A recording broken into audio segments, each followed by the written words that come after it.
Today we're at WDC Appliances in La Quinta. Let's go check it out.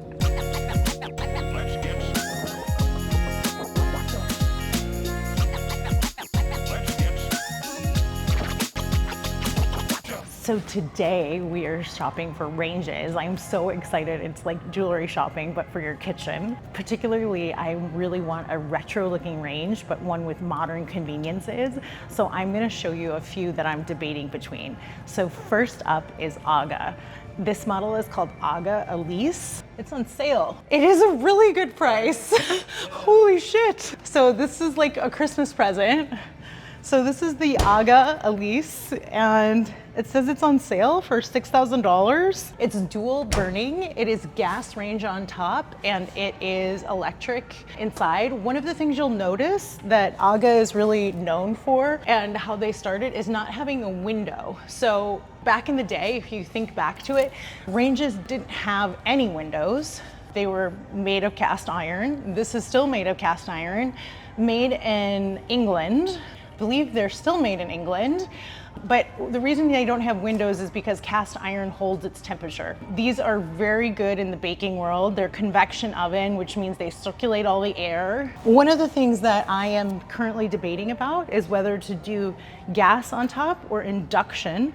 Induction, I live in California, and induction is going to be mandatory in about 5 years. So if you look at the top of this, this is a 5-burner hob with a power burner in the inside, 18,000 BTUs, can boil water really fast.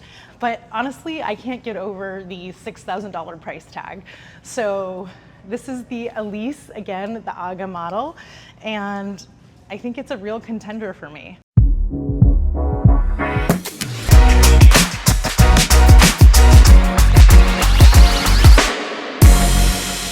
So, living in the desert, we're always thinking about energy efficiency.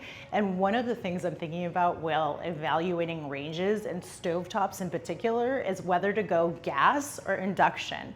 Right now I'm looking at a beautiful monogram induction top.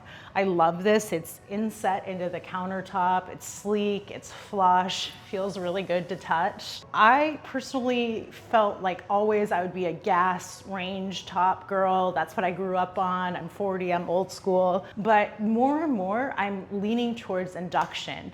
Induction, the pros are it only uses energy when you're on that one burner. If you have kids, they can touch anywhere on the surface. They won't get burned. It's very easy to clean.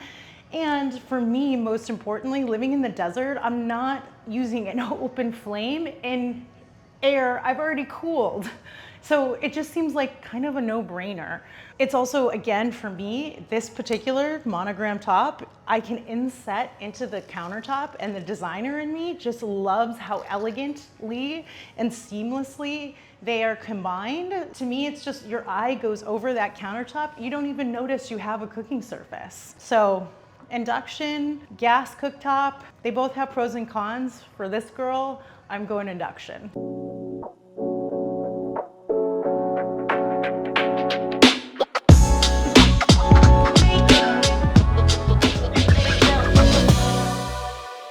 I'm in love with these refrigerators and freezer. True is made in America. They are they originated as a restaurant brand, industrial based, all handmade, based out of North Carolina. And if you feel the quality of their product, you will understand they're all masterpieces. You can literally get them in any color. They're just dreams. I mean, look at these hinges. This is the antique brass color with this evergreen finish. It's just, they're like sex. But yeah, they're like hard to open. But yeah, I mean, just quality oozes out of them. And they were built as restaurant. Their industrial roots, just super versatile, super quality. They maintain their temperature. This is the wine fridge. Yeah, I'm in love with their product. True, hit me up if you need a spokesperson, but honestly, just really, really quality product. To me, this by far surpasses Sub-Zero. Just super individual. You can, again, get them in any color. Here you see, these are outdoor pieces, and this is in a light green, sage green, if you will. They have some color examples there, but you dream it, they can make it. So you think I'm just standing on a wall? Oh no, there's an entire refrigerator back here. Look at this shit. Amazing. And it's on sale. Don't underestimate the appeal of panel-ready refrigerators that just blend into your space. So sexy and really changes the look of an entire kitchen. They have drawers in the bottom, beautiful titanium shelves, titanium being the metal that gets cold when it's frozen. Really hefty, they clip in here. The glass, you can see that it's LED lit here on the sides. Water filter integrated. Just really beautiful, high quality product. And it's on sale, granted, but the original price was $9,400. The Sub-Zero equivalent of this, I'll let you guess. Are you guessing? Are you guessing? $24,000. So this is almost a third of the cost of Sub-Zero. To me, it's not really a question. So this is the fridge. These are the wine columns. A fridge with two bottom drawers, freezer, and that's a freezer and ice maker. But this is what I wanted to show you. This is the freezer, also on sale. It's a really easy way to hide your appliances, which designer thumbs up, and you get that Sub-Zero feel, especially if you put them side by side, for a third of that Sub-Zero price. Talk about the Rolls Royce of stoves. This baby is beautiful. 24 karat knobs, handles, beautiful epoxy front. I mean, literally the only thing that it's missing are diamond encrusted knobs. Little hidden knobs are in here. Drool worthy. That hood is $100,000. Granted, it's all handmade. Craftsmen that have been doing this their entire lives. I mean, it really is a beautiful piece of art, but the people whose homes that this is in are never gonna cook on it. It really is just a showpiece, so. Anyway, I thought you guys would enjoy this. I would love to take it home. This is also a really weird question. Do you guys have toilets here?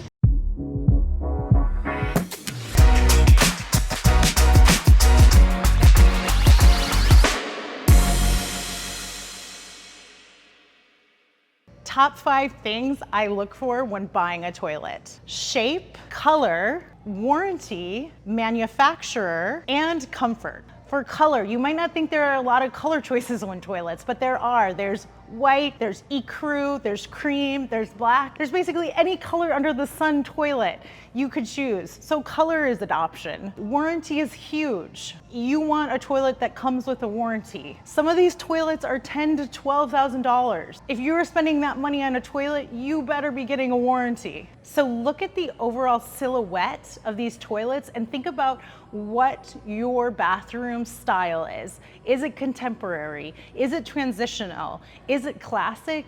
And then think about what your toilet should be. And then probably all our favorite is price. You always want to be price conscious and be evaluating all of these decisions versus the price. So for functionality, does it have a single flush? Does it have a double flush? Is it an eco flush? Is it a regular seat or an elongated seat? Is it wall hung? Does it sit on the floor? All of these things matter when making your decision. So I am at the part in the build where I have to decide toilets.